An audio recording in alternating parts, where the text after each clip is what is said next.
Bismillahirrahmanirrahim. Assalamualaikum warahmatullahi wabarakatuh. Alhamdulillah. Alhamdulillahi rabbil alamin. Wassalatu wassalamu ala ashrafil mursalin wa ala alihi wa ashabihi ajma'in. Ashhadu an la ilaha illallah wahdahu la syarika lah, waliyus salihin wa khaliqul khalqi ajma'in, wa ashhadu anna Muhammadan abduhu wa rasuluh as-sadiqul amin. Qala ta'ala ya ayyuhalladzina amanu ittaqullaha haqqa tuqatih wa la tamutunna illa wa antum muslimun. Amma ba'd. Ahibati fillah, ikhwani wa akhwati fid din, kaum muslimin dan muslimat, hadirin hadirat jamaah salat subuh Masjid At-Taqwa Indah As-Sakinah Al-Mawaddah Pekanbaru rahimakumullah. Alhamdulillah, puji dan syukur marilah senantiasa kita ucapkan kepada Allah Subhanahu wa taala dengan mengucapkan alhamdulillah, serta kita meningkatkan menjalankan segala apa yang diperintahkan Allah dan meninggalkan segala apa yang dilarang Allah Subhanahu wa taala. Kemudian ucapan salat dan salam mari senantiasa kita sampaikan pula untuk Nabi kita sallallahu alaihi wasallam. Mudah-mudahan kita semuanya mendapatkan syafaatnya pada hari kiamat kelak. Masih bersama kitab Ad-Durus Al-Muhimmah li'amatil ummah pada pembahasan tentang syarat sahnya salat, ya, pada kelanjutan pembahasan syarat sahnya salat, ya. Yang pertama adalah al-Islam, ya. Al-Islam. Yang kedua adalah al-aql, berakal. Kemudian tamyiz, ya, mumayyiz, seorang anak yang sudah berusia 7 tahun, itu yang dikatakan oleh ahli ilmu. Kemudian raf'al hadath, ya, kita sudah bahas kemarin 5 ini, ya, al-Islam, ya, al-Islam, al-aql wa tamyiz wa raf'al hadath, ya, di mana ketika ingin ibadah kepada Allah, seluruh hadas, baik itu hadas besar ataupun hadas kecil, maka semua itu harus hilang dalam diri kita. Kemudian pagi ini kita mengambil izalatun najasah, yaitu menghilangkan najis, ya. Maka najis kata para ulama, ya, ini tashmal min jasadil musalli. Najis itu harus bersih dari badan kita, ya, baik itu yang kedua atau adalah thawb, atau bersih dari pakaian kita. Ini fisik kita bersih dari najis. Yang kedua, tubuh kita atau baju kita, aul buq'ah, ya, atau pakaian kita, allati yusalli fiha, atau tempat yang dimana kita salat, itu mesti bersih, ya, badan kita, fisik kita, kemudian pakaian kita, atau tempat kita di mana melakukan salat. Ini karpet ini harus bersih, ya, karpet ini bersih dari segala bentuk najis, ya. Allati yumkin an tuzal, ya, yang mungkin dihilangkan, hiya najasa al-hukmiyah, hiya allati taqa'u ala syai'in tahir fayanjus biha, amma al-'ainiyah fala yumkin tathiruha. Ini maksudnya adalah sesuatu yang melengket pada tubuh kita yang berupa najis, itu kita hilangkan, atau yang lengket pada tubuh baju kita juga kita hilangkan, atau pada tempat kita salat, ya. Maka itu harus bersih. Dan najis secara umum dibagi kepada 3 bagian. Yang pertama adalah al-mughalladhah, ya, najis yang mughalladhah itu seperti wulughul qalb, atau jilatan seekor anjing, ya.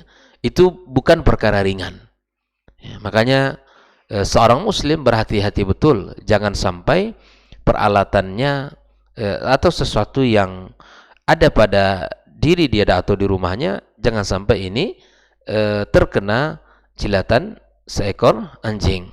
Karena ini adalah bukan perkara ringan bagi seorang di dalam agama ini. Nah, berdasarkan hadis Nabi SAW, idza walagal kalbu fi ina'i ahadikum falyaghsilhu sab'an ihdahunna bit-tarab. Jadi cara membersihkannya bukan sekedar dicuci, tapi harus dibersihkan juga dengan tanah sebanyak 7 kali, salah satunya dengan tanah. Ya, dibersihkan. Karena ia najis mughalladhah, ya, najis berat, besar, ya, najis yang ringan, bukan ringan. Maka itulah Islam sangat menjaga diri kita dan apa yang kita punya dari sengatan atau jilatan seekor anjing. Nah, yang kedua, an-najasatul mutawassithah, ya, yang sifatnya itu sedang. Ya, sairun najasat, ya, seluruh najis dengan seluruh jenisnya, fa yakfi fiha al-ghusl, maka ini bisa dihilangkan dengan cara dicuci saja. Wa hiya yadhhab atharuhan najasa, dan akan hilanglah ya bekas daripada najis itu sendiri. Dalilnya adalah hadis yang bercerita tentang baulul a'rabi, ya, fil masajid, ya, kisah yang masyhur ketika ada salah seorang Arab yang tiba-tiba datang ke masjid Nabi, kemudian dia kencing. Nah, ini kan najis yang kemudian dengan itu kita dibersihkan ya oleh Rasulullah SAW, ya, dibersihkan oleh Nabi SAW. Kemudian yang ketiga, an-najasatul mukhaffafah. Ini yang sifatnya najisnya ringan. Ya, dia tidak disama atau tidak pula dengan tanah atau tidak pula perlu untuk dicuci dengan air. Hanya cukup dengan an-nadhu bil ma', dipercikkan saja air. Kemudian di tempat itu kemudian dilap, dibersihkan. Seperti baulul ghulam, ya, kencingnya al-ghulam, anak laki-laki, lam ya'kul at-ta'am. Ini belum makan dia. Ini usia berapa bulan ya? Anak-anak yang masih disapi di awal-awal, belum dicampur dengan makanan yang lain. Nah, fa yakfi fi hadhihi an-najasa an-nadhu bil ma', cukup dengan dipercikkan saja. Qala alaihi salatu wassalam, yughsal min baulil jariyati wa yurashu baulul ghulam. Adapun kencingnya anak perempuan itu dicuci ya dari bekas kencing anak perempuan. Adapun kencing anak laki-laki cukup dipercikkan saja, dan itu sudah sesuai dengan perintah Nabi sallallahu alaihi wasallam. An-nadhu huwa ar-rashu makan an-najasa al-mukhaffafa. Apakah perlu siram semuanya? Tidak. Di tempat bekas kencingnya saja, itu cukup. Itu sudah cukup. Tidak perlu disiram semuanya. Ya, kalau kena di lengan baju, ya sudah di sini saja. Yang kena bekas najis saja untuk dipercikkan air tersebut, itu sudah bersih. Nah, ikhwani wa akhwati fiddin, ini yang kelima ya. Kemudian di antara syurutus salah satrul aurah, di mana kita harus menutup aurat. Orang salat mesti menutup aurat. Auratul musalli awil musalliyah, ya, menutup aurat seorang laki-laki dan perempuan. Allah Subhanahu wa taala menyebutkan dalam firman-Nya, ya bani Adam khudhu zinatakum inda kulli masjid. Ini perintah Allah kepada kita semuanya, Bani Adam, agar kita memakai pakaian yang paling bagus di saat kita salat, ya. Memakai pakaian yang paling bagus, ya, bukan yang paling mahal. Apa yang kita punya itu yang paling bagus kita pakai setiap kali kita salat, karena sedang kita menghadap Allah tabaraka wa taala, ya. Wa min tamamiz zinati satrul aulah, dan bentuk kesempurnaan perhiasan itu pakaian, maksudnya adalah menutup aurat.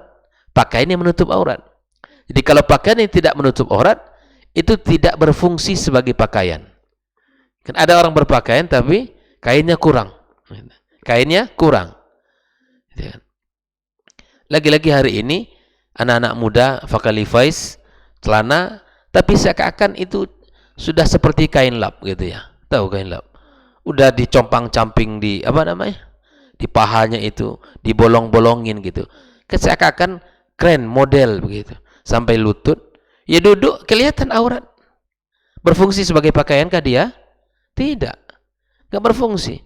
Ini tidak perlu kita pakai seperti ini. Orang pemuda yang beriman, yang bertakwa, yang berakhlak, dia tidak akan memakai pakaian seperti ini. Gitu ya. Pakailah pakaian yang yang menutupi aurat kita. Karena sesungguhnya tujuan pakaian adalah sitrul aurat, menutup aurat. Ya, anak-anak muda pakaian-pakaian. Apalagi hari ini pun demikian. Ini saya bicara di luar salat, ya. Artinya bentuk kesempurnaan pakaian perhiasan itu adalah pakaian yang menutup aurat kita. Wal muradu bil masajid as-salah. Inda kulli masjid, inda kulli salatin. Inda kulli salat. Setiap kali salat, pakailah pakaian yang menutup aurat kita sehingga sempurna dan sah salat kita. Dan dibatasi oleh para ulama auratnya ar-rajul, ya, minas surra ila rukbah, dari pusat sampai rukbah kita, ya, sampai lutut. Wasir wasurra warukbah laysata min auratir rajuli, ya, fa'an Ibnu Abbas radhiyallahu ta'ala an, ya, anna Nabi sallallahu alaihi wasallam al-fakhidha aurah. Jadi bukan hanya sekadar lutut, tapi kemudian ini paha ini aurat. Ya, makanya di sini saya ingin sedikit sampaikan bahwa teman-teman silakan anak-anak muda untuk olahraga, baik itu main futsal, main bola atau main voli, tapi kemudian aurat Anda jangan dibuka. Tutup aurat, karena itu bagian kesempurnaan iman Anda. Ya, ketika Anda bermain kemudian aurat terbuka, la faedata fiyah, tidak ada gunanya. Anda mungkin sehat tapi berdosa. Karena hukum asal awalnya olahraga itu dibolehkan. Tapi ketika di saat olahraga itu syariat itu tergadaikan, maka di situ ibadah tidak akan mendatangkan kebaikan. Afwan, olahraga tidak mendatangkan kebaikan.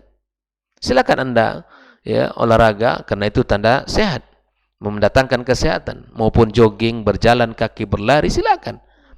Tapi ingat, aurat orang beriman bukan main-main. Aurat orang beriman ditutup. Gitu kan? Silakan Anda mau olahraga apapun, bekerja apapun, tapi kemudian aurat jangan dibuka. Karena itu kesempurnaan daripada, ya, akhlak kita dan Islam kita. Karena itu akan tercatat selama dia memperlihatkan aurat kepada orang adalah, ya, dosa di sisi Allah Subhanahu wa taala. Ya. Maka oleh karena itu, ikhwani wa akhwati fiddin, mari anak-anak muda, para pemuda, para pemudi, bahkan mungkin orang tua, ya, maka tutuplah aurat Anda, ya. Tutuplah aurat kita, karena itu bagian dari rasa malu yang harus kita, ya, yang harus kita jaga. Kalau pada dirinya tidak ada rasa malu, berarti, ya, ada yang kurang dari kesempurnaan imannya.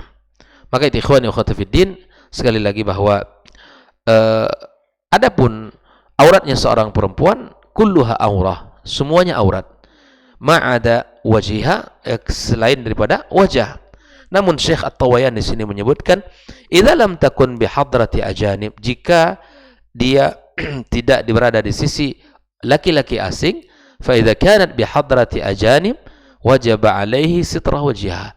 Kalau dia berada di depan laki-laki asing, maka sebaiknya, atau di sini disebutkan oleh, wajib untuk menutup wajahnya, ya. Aisyah radhiyallahu ta'ala anha, dia berkata, qala Rasulullah SAW, la yaqbalullaha salata haid illa bi khimar. Allah tidak menerima salat seorang wanita kecuali dengan khimar, artinya dengan kerudung yang ditutup rapi. Nah, al-haid maksudnya di sini al-balik, wanita yang sudah balik, allati balagat sinnal mahid, yang sudah sampai pada usia haidnya seorang perempuan. Maka itu disyariatkan bagi orang yang salat, di samping menutup aurat kita yang laki-laki khususnya, misalnya kan orang bekerja nih sudah hanya pakai sarung nutup perut dan lutut saja, sah salatnya. Di sini ada hadis yang menyebutkan wa yusra' lil musalli sitrul atiqaini aw ahadima, menutup apa namanya nih, bahu, tutup. Kalau untuk salat memang aurat di dalam kita adalah pusat sampai lutut, tapi kemudian di saat kita salat bahu kita ini ditutup. Bahkan kita misalnya di saat kita tawaf, ya, tawaf al-qudum, di saat kita umroh misalnya, kita disunahkan ittiba, ya, meletakkan selendang kita di bawah ketiak kanan kita di saat kita tawaf melilingi Ka'bah. Tapi ketika kita melaksanakan salat 2 rakaat salat tawaf, salat sunnah tawaf, maka seorang yang melakukan umroh tadi menutup kedua bahunya, tidak meletakkan selendang dia di bawah ketiak sebelah kanannya. Maka Nabi SAW mengatakan, la yusalliyanna ahadukum fi thawbil wahid laisa ala atiqihi minhu syai'. Tidak boleh kita salat dengan satu pakaian yang tidak menutup apa? Menutup bahu kita atau pundak kita. Makanya subhanallah, ya, salat dengan baju apa namanya? Baju dalam gitu ya, yang membuka, jangan. Su'ul adab, ya, kita tidak beradab kepada Allah Subhanahu wa taala. Sempurnakan tutup pakaian kita, tutup bahu kita dengan baju kita. Nah, kemudian syarat sahnya salat ada dukhulul waqt, masuknya waktu salat. Di samping najis, sitrul aurah, najis dihilangkan, aurat ditutup, dukhulul waqt, masuknya waktu salat, ya. Masuknya waktu salat. Allah Subhanahu wa taala mengatakan, "Innas salata kanat 'alal mu'minina kitaban mawquta."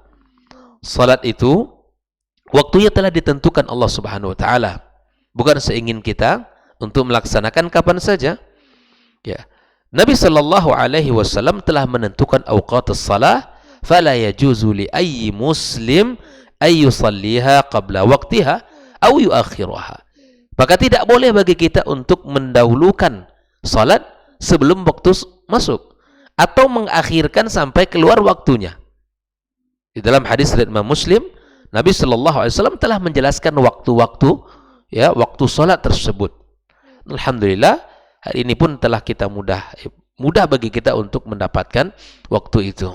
Maka berhati-hati bagi siapapun untuk, ya, melihat, jangan kita, ya, salat sebelum waktunya. Jangan salat sebelum waktunya. Kemudian di antara salat tersebut boleh bagi kita untuk menjamak, seperti menjamak bainal zuhur wal asr, bainal maghrib wal isya, muqaddam atau jama' takdim atau jama' ta'khir, ya.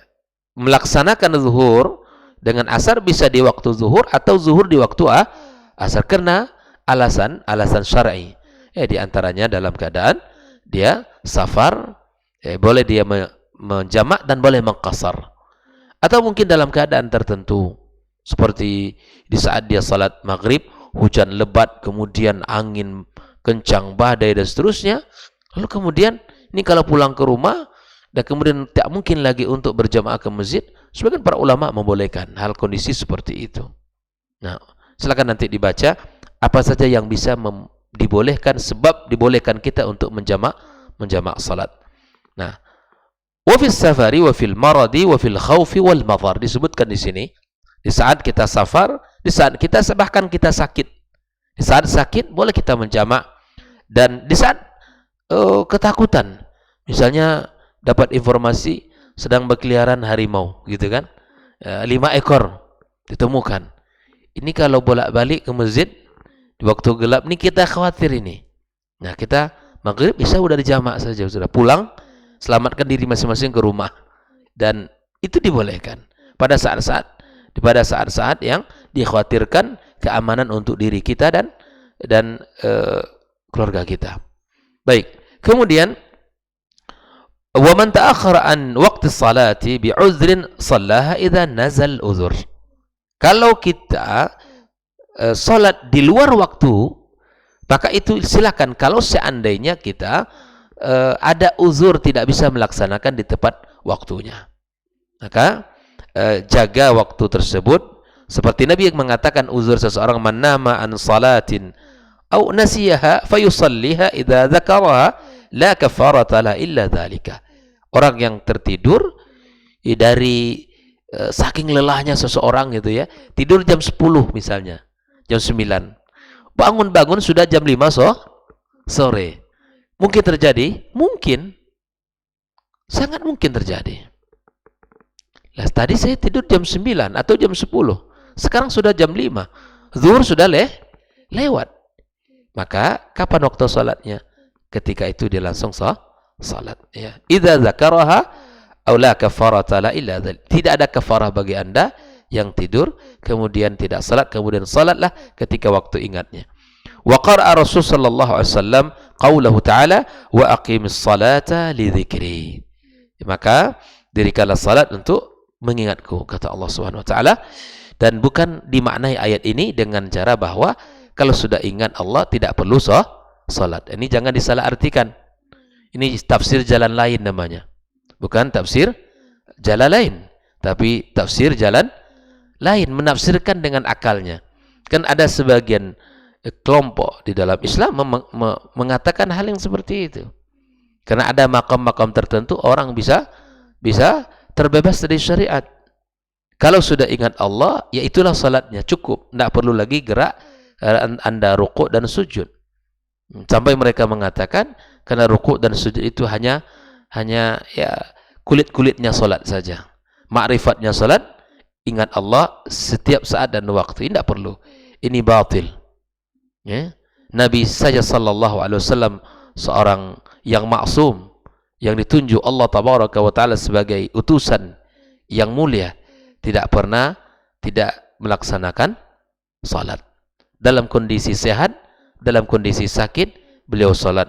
Dalam kondisi muqim, dalam kondisi safar, beliau salat. Dalam kondisi aman, bahkan dalam kondisi berperang pun dia salat. Tidak ada keyakinan ya bahwa ada orang yang terbebas dari salat, dan tidak ada pula ya di dalam Islam bahwa cukup mengingat Allah sebagai bentuk salat. Tidak. Ini namanya tala'ub biddin, bermain-main dengan agama. Ya. Makanya orang yang tidak beradab kepada Allah di muka bumi ini, maka akan Allah ya, berikan ta'dib nanti ketika dia sudah berada di bawah bumi. Jelas ya? Ketika orang tidak beradab dengan Allah, dengan syariat yang mulia ini, maka akan Allah didik dia nanti, ya, berikan kepadanya pendidikan ketika dia sudah berada di dalam bumi. Oleh karenanya ikhwani wa akhwati fiddin, kita salat agar kita mengingat Allah Subhanahu wa taala, bukan ketika sudah ingat Allah tidak perlu salat. Nah, kemudian di antara syarat sahnya salat istiqbalul qiblah, menghadap arah kiblat. Ini telah ditentukan oleh Allah tabaraka wa taala di dalam firman-Nya, ya fawalli wajhaka syatral masjidil haram wa haitsu ma kuntum fawallu wujuhakum syatra. Asy-syatra itu adalah arah, ya. Arah yang menunjukkan arah kepada kiblat. Nah, ini usaha manusia untuk mencapai titik itu dengan ilmu dan teknologi yang ada. Maka Nabi SAW mengatakan, "Idza qumta ila salati fa asbil wudu'a thumma istaqbilil qiblata fakabbir." Kalau engkau ingin salat, maka sempurnakan wuduk kamu, kata Nabi. Kemudian adablah arah kiblat dan bertakbirlah. Hadis rawahul Bukhari dan Muslim. Wa idza kana la yu'lam jihatul qiblah, ijtahada wa sa'ala ma ya'rifuha. Kalau dia tidak mengetahui arah kiblat, misalnya antum ketika di hotel atau di tempat tertentu yang asing bagi kita, maka kita tidak tahu arah kiblat. Apa yang mesti kita lakukan? Bertanya. Kecuali antum punya alat itu, ya. Kan sekarang Masya Allah antum bisa download, ya. Di Play Store bisa download, atau ada beberapa aplikasi yang bisa kita menentukan. Maka lakukan itu. Gunakan kemajuan teknologi untuk kemudahan agama kita. Atau bertanya kepada ahli mantiqah, orang yang penduduk tersebut. Atau misalnya antum di hotel, tanya kepada orang yang penjaga hotelnya, di mana arah kiblat, sehingga betul arah kiblat kita. Wa idza lam yakun 'indahu ahad, kalau kondisinya tidak ada orang, ya, kita di tengah hutan atau di sebuah perjalanan yang tidak ada orang, ya, untuk bisa ditanya, fa innahu yastahidu fayusalli, dia beristihad kemudian dia salat, ya. Maka kemudian Allah mengatakan, fa aina ma tuwallu fa thamma wajhullah, ya, dimanapun kalian berada, di saat antum dan kita merasakan tidak ada tempat kita bertanya, maka udah salat saja, ya. Tidak ada aplikasi yang bisa kita gunakan, tidak ada orang yang tempat kita bertanya, Tidak bisa kita menentukan, maka beristihadlah kemudian salat. Insyaallah ya, itu adalah salat yang diterima Allah tabaraka wa taala. Wa idza kana yushahid al-Ka'bah fala budda min isabati 'ainil Ka'bah. Namun seakan sangat berbeda ketika berada di Masjidil Haram di Mekah. Maka betul-betul kita mengarah ke Ka'bah, gitu ya. Arah ke Ka'bah.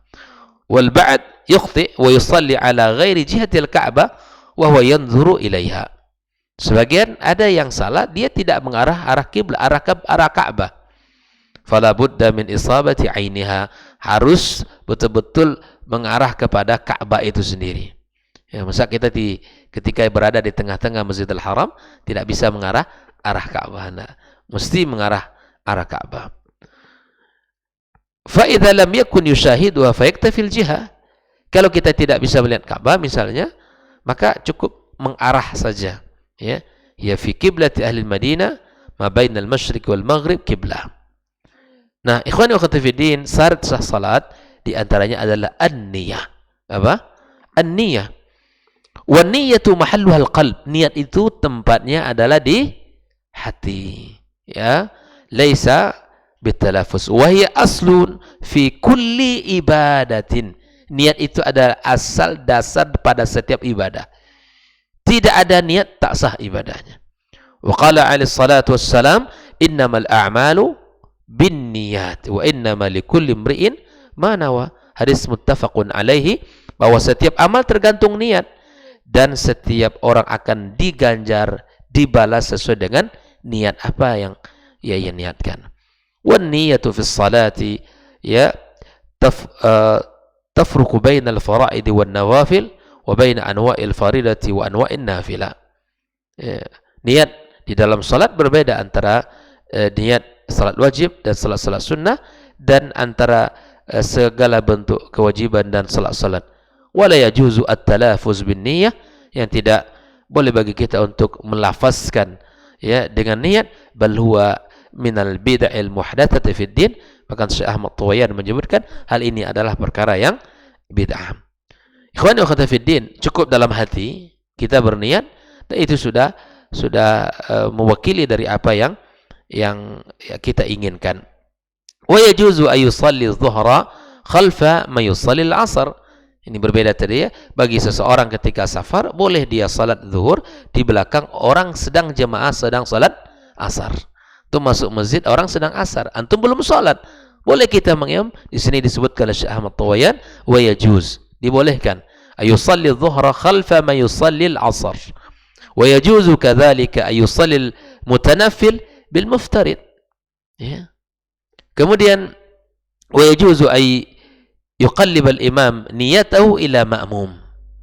Ya. Boleh untuk merubah niat ya imam niyatahu ila al ma'mum, wa yajuzu ay yuqallib al ma'mum niyatahu ila imam, dan seterusnya. Wa yajuzu ay yuqallib al munfarid niyatahu ila imam. Ketika antum salat apa? Antum salat sunnah, masuk orang ingin salat zuhur, dikiranya antum sedang salat zuhur, maka lakukan. Jangan dibaca, saya sedang salat sunnah nih. Jangan. Lu udah langsung dalam salat itu antum langsung saya sebagai imam begitu. Kan sering terjadi ya. Di dalam kehidupan kita, antum sudah salat zuhur, dikira oleh dia antum juga ya masbuk atau antum juga telat. Antum sedang salat. Kemudian dia diberi isyarat kepada kita bahwa dia ingin berjamaah dengan antum. Ya sudah, antum sebagai seseorang lanjutkan niatnya sebagai niat imam, dan seterusnya. Ya, inilah pembahasan terkait dengan syurutus shalah yang mesti kita perhatikan di dalam keseharian kita sehingga ibadah kita sempurna. Adapun pembahasan tentang najis ini banyak bab ya, panjang, tapi kemudian kita cukupkan.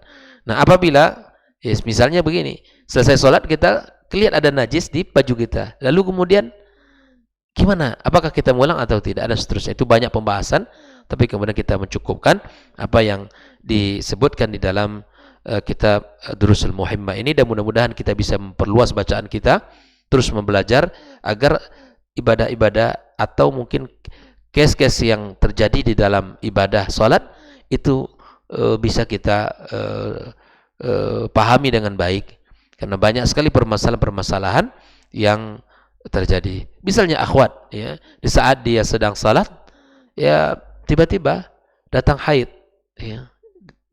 Diteruskan apa tidak? Ini sudah mau salam ini, gitu kan? Diteruskan apa tidak? Memang tidak diteruskan dan seterusnya. Maka banyak sekali pembahasan-pembahasan yang berkaitan dengan salat ini. Maka perlu kita belajar bersama dan perlu kita memahami agar kita sempurna dalam melakukan ibadah kita kepada Allah Subhanahu wa taala. Hadza wallahu taala alam. Wa sallallahu ala nabiyyina Muhammadin wasallam. Wa subhanakallahumma wa bihamdika asyhadu an la ilaha illa anta astaghfiruka wa atubu ilaik.